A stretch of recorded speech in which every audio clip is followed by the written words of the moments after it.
Hello po, magandang umaga po sa ating lahat at welcome back to our mini vlog. And ito na naman tayo mga ka-idol. So ang gagawin po natin is magtatanggal yung mga egg na nag-overdue na sa ating incubator. At ayun na mga ka-idol, so inuna ko to yung isang incubator natin. So bale, meron tayong dalawang incubator. At itong mga incubator natin mga ka-idol is pinagsasabay ko po sila. At kasi nga hindi kaya yung isa lang kasi dumadami na yung mga na-harvest natin na eggs or na yung mga fertile egg na pwede nating ipapisa. Lalong-lalo na ngayon mga kaidol, ang dami na nating mga iba't ibang klase ng chicken or yung mga manok na inaalagaan natin. So, yung una kong vlog, meron tayong native chicken, meron tayong Brahma chicken, US Silky, Chinese Silky, Semani, at saka yung mga iba pang klaseng manok na inaalagaan natin.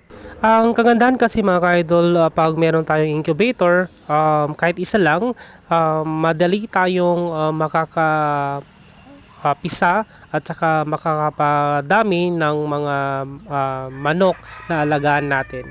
At higit sa lahat mga ka-idol, pag meron tayong incubator, of course, nakikita mo na ikaw yung mismong nagpapalaki sa iyong alagang manok. So habang tumatanda or habang lumalaki yung manok po, alam mo kung paano mo sila alagaan mula sa sisiw hanggang sa paglaki. So doon mo nakikita kung ano yung tama or proper na pag-alaga ng mga manok. At kung nagsisimula ka pa lamang mga ka-idol na mag-alaga ng manok, madami kang matututunan. So marami ding mga failures or yung mga bagay na hindi natin alam or kung paano natin gawin. Kunyari yung mga pag-check sa mga fertile egg bago isalang at saka kung ilang days. So minsan papalaya tayo doon kasi di natin alam kung ano yung step by step process kung paano ba gamitin yung incubator. Nung una mga ka-idol, nung una kong gamit sa isa kong incubator, kasi isa pa lang yung incubator ko dati. So, parang nagda-trial and error po ako dati. So, ang daming mga nasasayang na egg at saka yung mga fertile egg natin na dapat mapipisa yung mga egg na yon.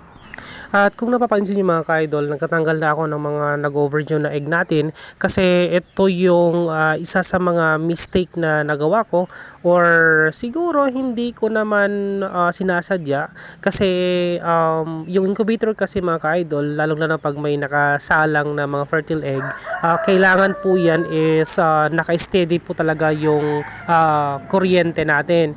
So it means pag nawala po yung or nawalan tayo ng kuryente, especially kung maghapon yan na nawala, ang mangyayari dyan is magiging bulok yung egg or yung mamamatay yung fertile or yung similya dun sa loob ng ating fertile eggs. At ayun mga ka-idol, sa sobrang dami yung nasira na fertile egg natin na nakasalang kasi dalawa yung nakasalang na incubator natin. So more or less nasa 150 eggs yung nasira kasi nung araw merong maghapon na walan tayo ng kuryente or yung hindi naman sinasadya na walang kuryente, talagang power interruption lang dito sa location.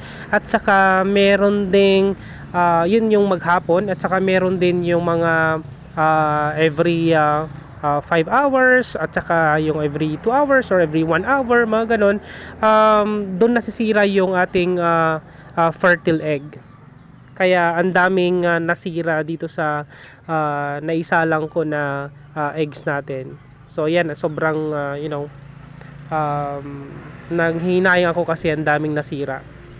Kayo mga ka-idol, naranasan nyo rin ba yung ganitong nangyari sa yung mga fertile egg na isinalang sa inyong incubator? So if yes, please comment down below lang po. At please share na rin kung ano yung mga best practices ninyo para maagapan po natin yung mga ganitong situation. At least makakatulong po tayo sa mga nanonood.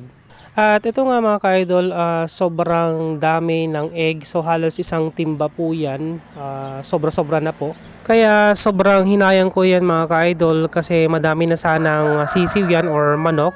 Lalong-lalo na pag lumaki na sila.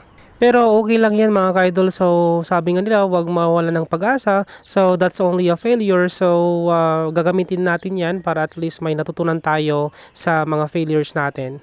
Tayo na nga, since natanggal natin yung lahat yung mga eggs dyan dun sa ating dalawang incubator na nakasalang. So, gagawin natin is maglinis or lilinisan natin yung incubator natin.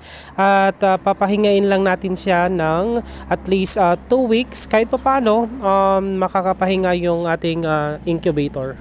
At i-fix din natin yung mga ilaw at saka yung mga device na ginagamit upang sa ganun ay magiging 100% working yung hatchery rate niya sa susunod na gagamitin natin yung ating incubator. Tayo na mga ka-idol, so hanggang dito na lang ang ating mini vlog. So salamat sa panonood at saka yung mga followers po natin na palaging nagtatangkilik at andyan sila sumusubaybay sa ating daily vlog. At please subscribe to our YouTube channel and our FB page. So hanggang dito na lang ang ating video. Salamat! Paalam!